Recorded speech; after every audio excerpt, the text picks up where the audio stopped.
Hi friends, నేను మీ doctor జంగం Vishwanath, psychology మరియు PAE ఫ్యాకల్టీని, అంతేకాక మీకు ఇష్టమైన శ్రీ విద్యా పబ్లికేషన్ పుస్తక రచయితని. ఈరోజు మనం విద్యా దృక్పథాలు సబ్జెక్ట్లో భాగంగా మొత్తం 81 నిర్వచనాలు ఉన్నాయి. కానీ శాస్త్రవేత్తలు ఒకే నిర్వచనాన్ని రకరకాలుగా చెప్పడం జరిగింది. మళ్ళీ దాన్ని ట్రాన్స్లేట్ చేసి మన పుస్తకాల్లో రకరకాలుగా ఉంది. మళ్ళీ అది ఎగ్జామ్లో ట్రాన్స్లేట్ అయ్యి రకరకాలుగా ఉంటుంది. దాన్ని కనుక మనం ఒకే షార్ట్కట్తో ఒకే పదంతో గుర్తు పెట్టుకుంటే కనుక చాలా దెబ్బడిపోతుంది. ఎందుకంటే నిర్వచనాలు ప్రతి ఎగ్జామ్లో నిర్వచనం లేకుండా ప్రశ్న పత్రమే లేదు. కాబట్టి ఒక్కొక్కసారి ఉన్న నిర్వచనంలోనే పదాలను మార్చి ఇస్తున్నాడు. కాబట్టి ఖచ్చితంగా వాటిని ఎలా గుర్తుపెట్టుకోవాలో, సింపుల్గా ఎలా గుర్తుపెట్టుకోవాలో నేను చెప్పడం జరుగుతుంది. ఎందుకంటే 81 నిర్వచనాలు ఉన్నాయి. మీరు ఒకటి కనుక తక్కువ చదివితే అదే ఎగ్జామ్లో వస్తే చదివి లాభం లేదు. ఎందుకంటే నిర్వచనాల పైన ప్రశ్నలు లేకుండా పరీక్షనే లేదు. మరియు అంతేకాకుండా లైవ్ క్లాస్కు చాలామంది అటెండ్ అవుతున్నారు, చాలా చక్కగా నేర్చుకుంటున్నారు, అక్కడికక్కడే నేర్చుకుంటున్నారు.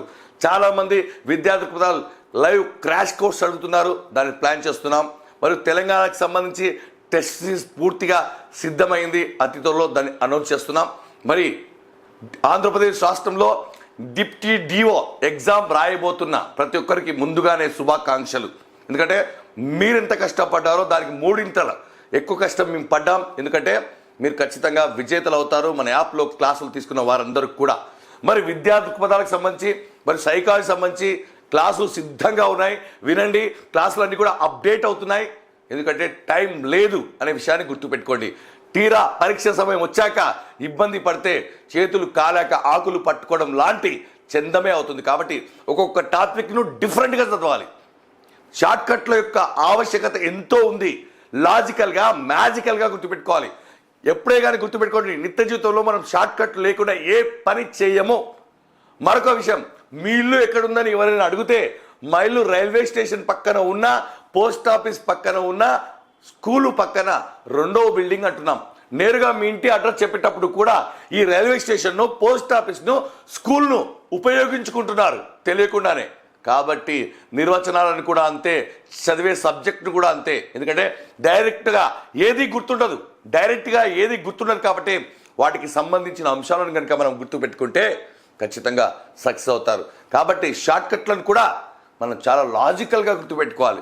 పదాలు మార్చినప్పుడు మరి మనం నేర్చుకున్న, గుర్తుపెట్టుకున్న షార్ట్కట్ వేస్ట్ అయిపోతుంది. కాబట్టి మనం నిర్వచనాలను ఈరోజు ఎలా నేర్చుకోవాలి, ఎలా గుర్తుపెట్టుకోవాలి, దీన్ని మించిన టెక్నిక్ లేదు. చేతులారా మార్కులు పోగొట్టుకోకండి దయచేసి. మీరందరూ కూడా మన ఛానల్ని సబ్స్క్రైబ్ చేసుకోండి. అంతేకాకుండా మన యాప్ను డౌన్లోడ్ చేసుకొని మీకు ఏ అనుమానాలు సరే మెసేజ్ పెట్టండి, మేము స్పందిస్తాం, మేము మీ గురించి ఆలోచిస్తాం.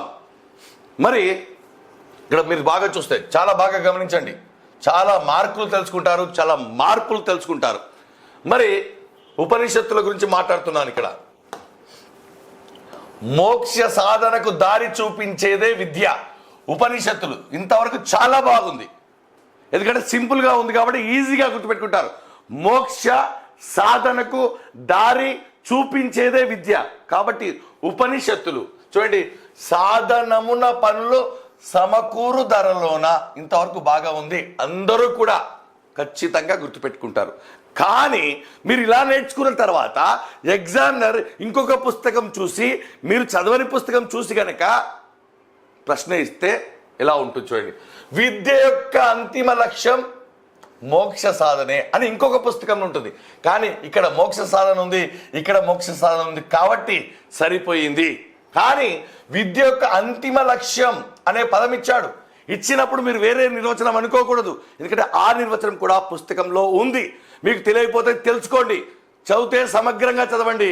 లేదంటే చేతులారా 90% చదివి 10% కోసం ఉద్యోగాన్ని, జీవితాన్ని పరంగా పెట్టకండి. చూడండి ఒకసారి, విద్య యొక్క అంతిమ లక్ష్యం మోక్ష సాధన అన్నది కూడా ఉపనిషత్తులే, గుర్తుపెట్టుకోవాలి. పని ఓకే, సాధన క్లియర్. అంతిమ లక్ష్యం, అల్టిమేట్, రైట్. మరి ఇక్కడ చూడండి, విద్య అంటే ఆత్మ సాక్షాత్కారం. మళ్ళీ ఇంకొక నిర్వచనంలో కూడా ఆత్మ సాక్షాత్కారం ఉంటుంది. కాబట్టి నిర్వచనాలు గుర్తు పెట్టుకునేటప్పుడు ఆత్మ సాక్షాత్కారం అనే పదం చాలా చోట్ల ఉంటుంది, ఆత్మ అనే పదం చాలా చోట్ల ఉంటుంది. కాబట్టి కామన్గా ఉన్నది ఎట్టి పరిస్థితిలో మీరు గుర్తు పెట్టుకోరాదు. మరియు వీలైతే ఒకే షార్ట్ కట్ కాకుండా 2, 3, 4 షార్ట్ కట్లు కూడా గుర్తు పెట్టుకోవాలి. లేదంటే చదివిన దానికి సార్థకత ఉండదు, నిర్వచనమే ఉండదు. చూడండి, విద్య అంటే ఆత్మ సాక్షాత్కారం పొందడం. ఇది గుర్తుపెట్టుకుంటే పని కాదండి. ప్రజాసేవ చేయడం అన్నది ఎవరు? గురు నానక్. విద్య అంటే ఆత్మ సాక్షాత్కారం పొందడము, మరియు ఇంకొక మాట అన్నాడు ప్రజాసేవ చేయడం. మరి ఎలా గుర్తుపెట్టుకోవాలి? గురువులు ప్రజాసేవ చేస్తారు, నానక్ బదులు నాయక్ గుర్తుపెట్టుకోండి. నాయక్ అంటే నాయకులు ప్రజాసేవ చేస్తారు, లేదా గురు నానక్లో నాన్న ప్రజలకు సేవ చేయడు, మనకు సేవ చేస్తాడు. ఈ విధంగా 1, 2, 3 గుర్తుపెట్టుకోవాలి. అంటే ఎగ్జామినర్ ఎలా ఇచ్చినా సరే మీరు తిప్పి కొట్టే శక్తి కనుక మీకుంటే ఎవరినైనా తిప్పి కొడతారు. మరియు ఆత్మ సాక్షాత్కారం పొందుతే విద్య, ఈ మాట అనేది చూడండి, ఆది శంకరాచార్యులు ఇంతటితో ఆగిపోలేదు. ఆత్మ సిద్ధియే విద్య, ఆది శంకరాచార్యులు. ఈ రెండు ఒకటే మాటలు. ఒక పుస్తకంలో ఒకలా ఉంది, మరొక పుస్తకంలో మరొకలా ఉంది. ఆత్మ అనే పదాన్ని వద్దు. చూడండి, ఆత్మ సాక్షాత్కారం కాబట్టి సా, చూడండి ఇక్కడ షా ఉంది, శంకరాచార్యులు. మరి ఇక్కడ ఆత్మ సిద్ధియే విద్య, సా ఉంది కాబట్టి షా గుర్తుపెట్టుకోండి. లేదా ఆది శంకరాచార్యులు ఉన్నప్పుడు ఆది అంటే మొదట మనం ఈ ఇంట్లో ఏ వ్రతం చేపట్టినా పూజ చేపట్టినా సరే ఖచ్చితంగా సిద్ధి వినాయకుని పూజ చేస్తాం. ఈ విధంగా గుర్తుపెట్టుకోండి. ఒక అంశాన్ని ఒక విధంగా గుర్తుపెట్టుకుంటే పోతుంది అని చెప్తున్నాను. నిర్వచనాల స్టైల్ మారింది, పుస్తకాల సంఖ్య పెరిగింది. ఒక్కొక్క నిర్వచనం ఒకే పుస్తకంలో వేరేలా ఉంటుంది, ఇంకొక పుస్తకంలో ఒకేలా ఉండదు. చూడండి, ఆత్మ సాక్షాత్కారమే. మళ్ళీ ఆత్మ జ్ఞానమే విద్య, భగవద్గీత. ఆత్మ అనే పదానొద్దు, జ్ఞానం భగవద్గీత. ఆత్మ సాక్షాత్కారం శంకరాచార్యులు, షా సా. ఆత్మసిద్ధి సా సి శంకరాచార్యులు, లేదా సిద్ధి వినాయకుని పూజ ఆది. ఈ విధంగా గుర్తుపెట్టుకోవాలి. చూడండి, ఆరోగ్యవంతమైన శరీరంలో ఆరోగ్యవంతమైన మనసును సృష్టించడమే విద్య. ఈ మాట అన్నది అరిస్టాటిల్. మరి ఇంతవరకు బాగా ఉంది, మీరు ఇది గుర్తుపెట్టుకుంటారు. ఎలా అంటే అరిస్టాటిల్ కాబట్టి ఆరో అని, కాబట్టి అరి. ఓకే, క్లియర్, సింపుల్గా గుర్తుపెట్టుకుంటారు. కానీ ఇంకొక పుస్తకంలో దృఢమైన శరీరంలో దృఢమైన మనసును సృష్టించడమే విద్య అన్నప్పుడు ఎవరబ్బా? నేను నేర్చుకున్నదేమో ఆరోగ్యవంతమైన శరీరంలో ఆరోగ్యవంతమైన మనసును సృష్టించడం విద్య.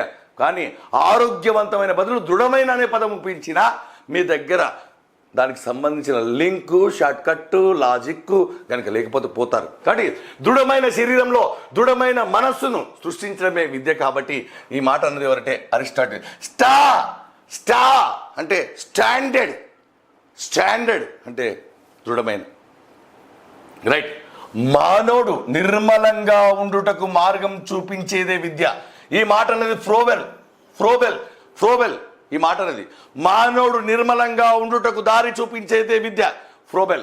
మళ్ళీ చూడండి, జీవిలో ఆవరించి ఉన్న దానిని వివర్తనం చేసేదే విద్య, ఫ్రోబెల్. మళ్ళీ ఫ్రోబెల్ వచ్చాడు. మరి జీవిలో నిద్రాణమైన ఉన్న సహజ శక్తులను మేల్కొల్పేదే విద్య. ఈ రెండు ఒకటే అండి.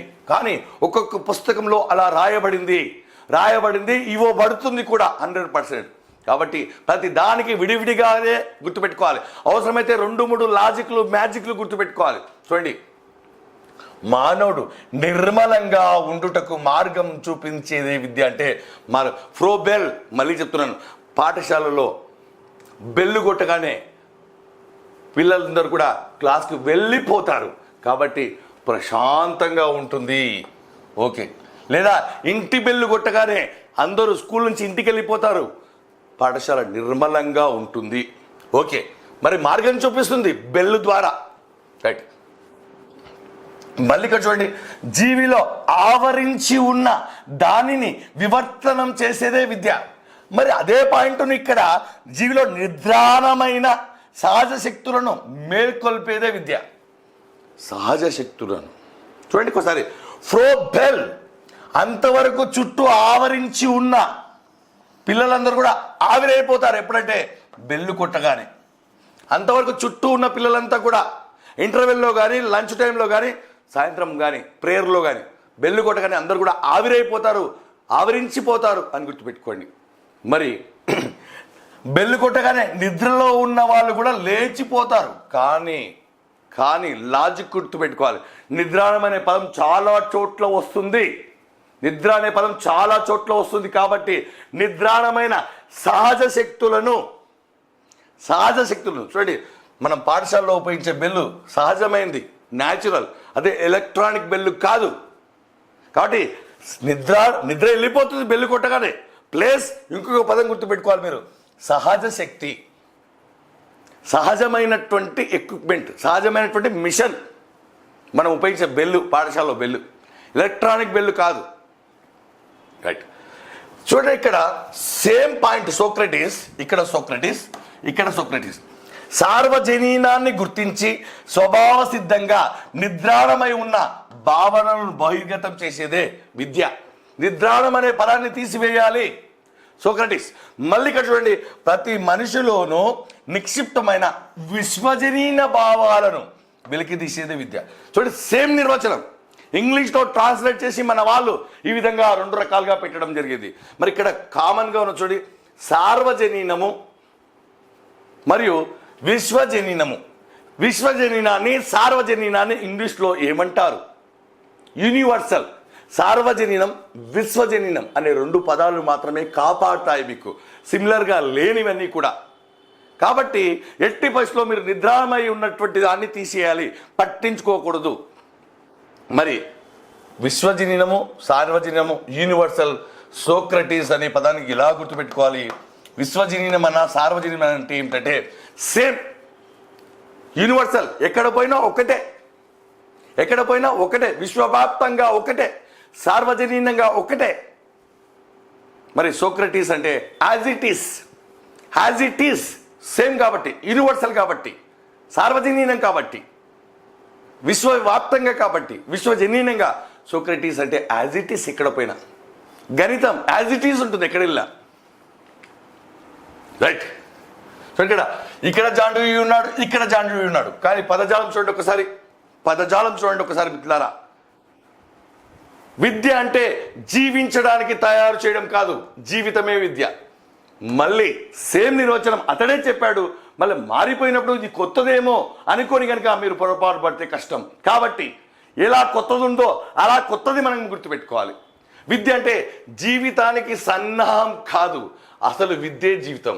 నష్టం లేదు మనకి, ఎందుకంటే ఇక్కడ జీవితం, ఇక్కడ జీవితం ఉంది. కాబట్టి జాన్ అంటే ప్రాణం, లేకపోతే జాన్ అంటే జీవితం, డూయి అంటే డై, లేదంటే ప్రాణం పోతుంది.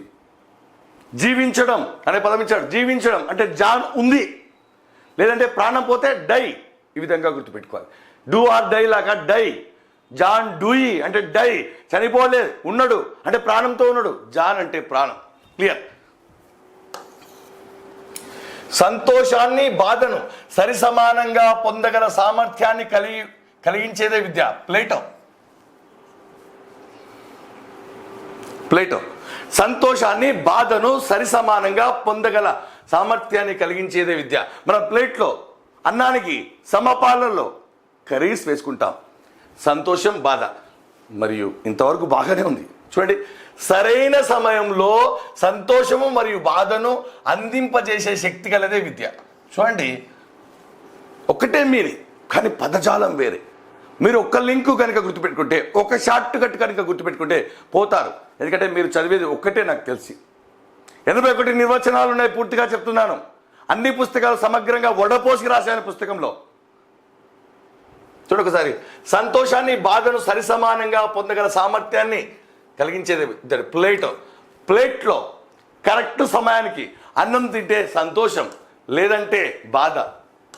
చూడండి, ఇలా అన్నం పెట్టుకున్నాను ప్లేట్లో తిందామని, సడన్గా ఈ న్యూస్ తెలిసింది, తినబుద్ధి కాలే, ఎందుకంటే బాధతో.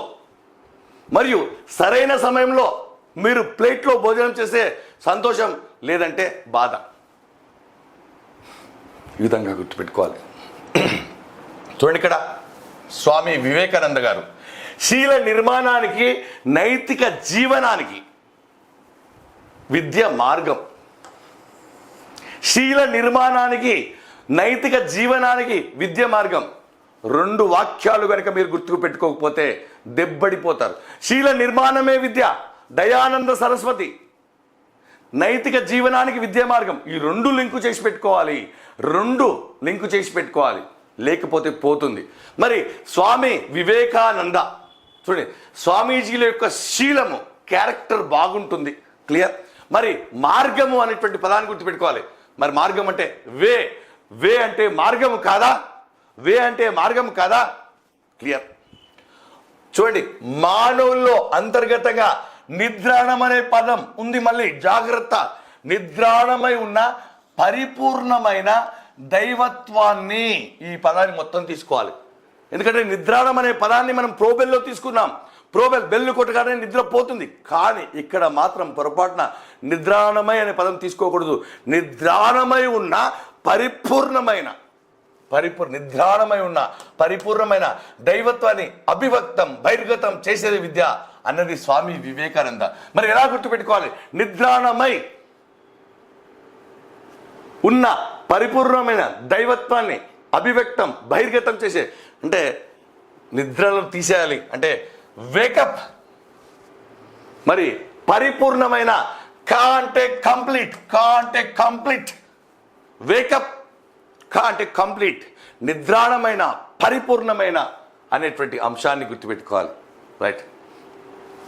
ఏ విద్య వల్ల సత్ప్రవర్తన, శీలం రూపుదిద్దుకుంటుందో, మానసిక బలం పెరుగుతుందో, బుద్ధి కుశలత విస్తరిస్తుందో, తద్వారా వ్యక్తులు తమ కాళ్ళపై తాము నిలబడగలుగుతారో అట్టి విద్య మనకు కావాలి. చూడండి, అట్టి విద్య మనకు కావాలి.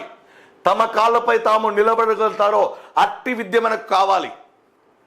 చూడండి, కా అంటే కావాలి, తమ కాళ్ళపై తాము నిలబడతారో. చూడండి, వేక అంటే వాకింగ్, తమ కాళ్ళపై తాము నిలబడతారు.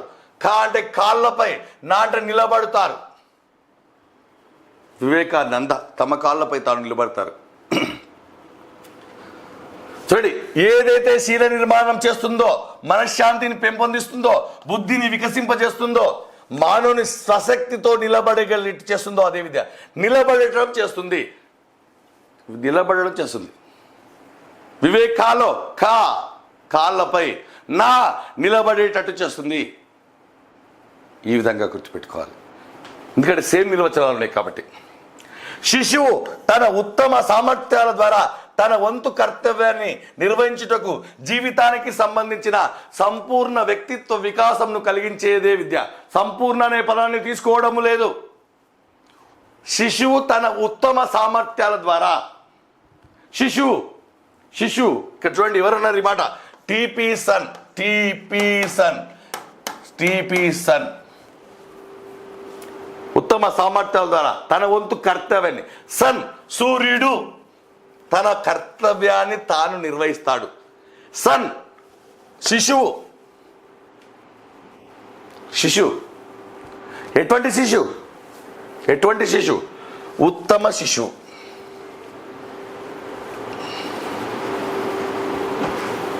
సూర్యుడు, ఇక్కడ సన్ అంటే సూర్యుడు, సన్ అంటే శిష్యుడు, మరి ఉత్తమ శిష్యుడు. నిరంతరం మారుతున్న సామాజిక వాతావరణాన్ని సర్దుకుపోయేటట్టు చేసేదే విద్య. మారుతున్న సమాజానికి తగ్గట్టుగా సర్దుకుపోయేటట్టు చేసేదే విద్య. ఈ మాట అన్నది తెలుసు మీకు ఎవరంటే పిసి బెనర్జీ గారు. పిసి బెనర్జీ వాతావరణము అంటే మీకు తెలుసు. సి అంటే క్లైమేట్, వాతావరణంలో పొల్యూషన్ ఉంటుంది. పి అంటే పొల్యూషన్. సర్దుకుపోవాలి, వాతావరణం తగ్గట్టుగా సర్దుకుపోవాలి. కరోనా వచ్చింది, సర్దుకుపోకపోతే మనకు కరోనా అటాక్ అయింది. కాబట్టి బెనర్జీ అంటే ఎనర్జీ ఉండాలి ఖచ్చితంగా. 3-4 గుర్తుపెట్టుకోవాలి, షార్ట్కట్లు 3-4 గుర్తుపెట్టుకోవాలి. లేదు, నిరంతరం మారుతున్న సామాజిక పరిస్థితులు నిరంతరం మారుతున్నాయి అంటే పీసీ పర్సనల్ కంప్యూటర్ ఎప్పుడు మారుతూ ఉంటాయి. కంప్యూటర్లు ఎప్పుడు మారుతూ ఉంటాయి. పొల్యూషన్ ఎప్పుడు మారుతూ ఉంటుంది. క్లైమేట్ ఎప్పుడు చేంజ్ అవుతూ ఉంటుంది. రైట్. విద్య కేవలం ఒక బకెట్ నింపడం వంటిది కాదు, ఇది అగ్ని జ్వాలను జ్వలింపజేసేది. ఈ మాట అనేది హీట్ అంటే హీట్ గుర్తుపెట్టుకోండి. హీట్ అంటే వేడి, వేడి అంటే అగ్ని. ఓకే, బకెట్ అన్నాడు. బకెట్లో మీరు బట్టలు నానబెడతారు, ఈటా సబ్బుతో శుభ్రపరుస్తారు. చూడండి, ఈట్స్. కాబట్టి నిర్వచనాలు నేర్చుకునేటప్పుడు మొత్తం నిర్వచనాలు ఎన్నున్నాయి, ఎవరు ఏం చెప్పారు, ఎవరు సిమిలర్గా చెప్పారు, ఎందుకు వేరియేషన్ ఉంది, ఎందుకు డీవియేషన్ ఉంది, ఎక్కడ చేంజ్ అవుతుంది, మరి కామన్ పదాలు గుర్తుపెట్టుకుంటే అది వేరేలా వస్తే మీరేం చేస్తారు. కాబట్టి ఒక దగ్గర ఉపయోగించిన కోడ్ను మరొక దగ్గర ఉపయోగించుకోకండి, ఎందుకంటే ఖచ్చితమైన ప్రశ్న కాబట్టే ఈ టాపిక్. మీరందరూ కూడా మన యాప్లో క్లాసులు సిద్ధంగా ఉన్నాయి, అప్డేట్ అవుతున్నాయి క్లాసులు, ప్లస్ పరీక్షలు ఉన్నాయి. క్లాసులు వినండి, పరీక్షలు రాయండి, పుస్తకం వెంటనే చదువుకోండి. సబ్జెక్టును నాకు వదిలేయండి, సైకాలజీ పర్స్పెక్టివ్స్ కాబట్టి మీరంతా కూడా టైం లేదు, టైం వస్తే టైం ఉండదు, ఇక సీరియస్గా తీసుకోండి. మీకోసమే ఈ మాటలు. All the best.